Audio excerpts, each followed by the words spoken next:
Hey planner fam, if you're a brand new wedding planner or you are about to make the leap into the wedding planning world, here's the deal. There are 3 mistakes that I see over and over again. And mistake number 2 is truly the secret burnout culprit that makes most planners quit before they even hit their stride. Hey, I'm Gabby. 12 years in the wedding planning world, and I have made all of the mistakes that you can possibly imagine so that you don't have to. This channel is your go-to space for real talk, smart strategies, and planner-to-planner support. So welcome. And a quick heads up, if you want the backstage pass, like I'm talking real money, raw business wins and fails, plus a little bit of client drama, it all goes down in my YouTube membership. I essentially peel back the curtain on everything that I don't post publicly. You'll get direct access to some templates, playbooks, a little bit of business coaching from me, and full access to my Pinterest course, which I no longer sell, but it's worth over $300. So I uploaded all of that on the membership. But before we jump into this topic, if you've made any of these mistakes, I just want to let you know it is totally okay.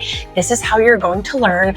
I've made them too, and this video is more about creating better systems so that we don't repeat them, right? And if you're catching this before making any mistakes, then good on you. You're way ahead of the game. Okay, mistake number 1, selling packages without clarity. When I opened my planning business, I had a package named like Mountain Air Coordination or Glamping Delight Planning. Okay, yes, names were kind of adorable, very fun, very creative, but totally confusing. Clients would hit me up with, yeah, so what do you actually do in those packages? Or like, what do I even get?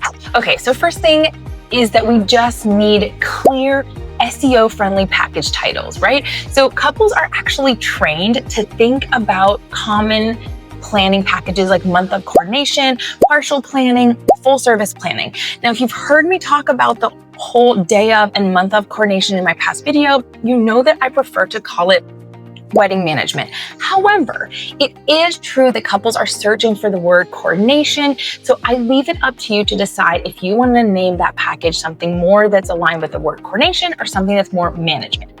Now, the other challenge is that the same package may look different in every wedding planning company. I know planners who offer like the same wedding management package that I do, but they include 2 meetings and sourcing for 3 vendor categories, while others are just talking to the client 60 days in advance and you'll see the rest of their team on site. That's about it. So without being super clear in your package, you end up underpricing, probably over-delivering, and then wondering where the heck all your time went. And your profit margin? Gone. So all you need to know is that clarity sells. I build all my packages in Canva, and I send them a link that has not only the package that they're interested in, but also a couple other ones so they can really tell the difference, not only in the price point, but exactly in what they're getting in each package. So if they're thinking, oh, surely wedding management includes sourcing my vendors, well, they can go back and look at the other 2 packages that I sent and see that, oh, full service planning includes sourcing vendors, but it looks like wedding management does not. So it's just a really good way to set boundaries early on and set expectations. For certain clients that I feel are going to be a little trickier, like they're gonna try to bend the rules a little bit, I like to send them an extra page that says my role versus your role. And what I mean by that is they get a breakdown of the package that says your coordinator's role gets to say source vendors, collect COIs, do a layout, whatever the case may be. And then on their role, maybe their responsibility is to create the design, do your own mock-ups, or have calls with vendors to discuss the design portion, whatever the case may be. I've just found that not only to be really great for the clients to understand, but a good reminder for you and your team, especially if you're having trouble keeping those boundaries. The other thing is always attach the package option like this to your contract, whether it's an addendum or if you're able to attach a file when you're sending out your contract. Be sure it's in there, because then it'll be really clear if something comes up that you need to negotiate or need to remind them of. You can say, hey, don't forget, here in our contract, it says your role, my role. Nothing like clarity. Okay, mistake number 2, you're acting like a freelancer, not a business owner. In year one of my business, I absolutely answered texts at midnight. I worked weddings without assistance, and I said yes to essentially every request under the sun that my clients wanted because I thought a good planner is like the most people-pleasing type of person, right? And I thought responsiveness equals value, but it taught me the absolute hardest lesson. I built a business where the client, not me, holds the power. And we don't want that because essentially I was in reactive mode. So no systems was equaled total chaos. I couldn't scale. I wasn't making any money for the hours that I was actually putting in. So I made 3 major shifts.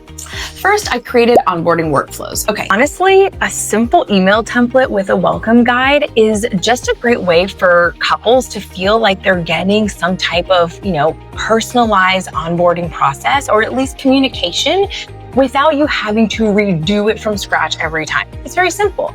I built a simple welcome packet on Canva, also super easy to edit if you need to, and I created a welcome guide template that's just needing me to customize it with each new couple's name. Voila, done. Super, super easy. And then I go in and schedule it in Gmail during business hours. Gotta set those communication boundaries. So this was part of the welcome guide in the onboarding process as well. I put out of offices on, I didn't answer texts, and instead I replied via email during business hours. The most important thing here is to continuously reinforce these boundaries. It is so easy to answer one quick text, but as soon as you do, they're gonna reply with another, and then it's a slippery slope, and next thing you know, you're having only text conversations at all hours of the day. It was really hard for me because I'm such a people pleaser, and so I believed that answering immediately made me a better planner, but essentially it took me years and years to kind of shake that habit, but my mental health thanks me for it now. Okay, next, I use tools like Notion and Rock Paper Coin to help me automate and really just take away some of the unnecessary work off my plate.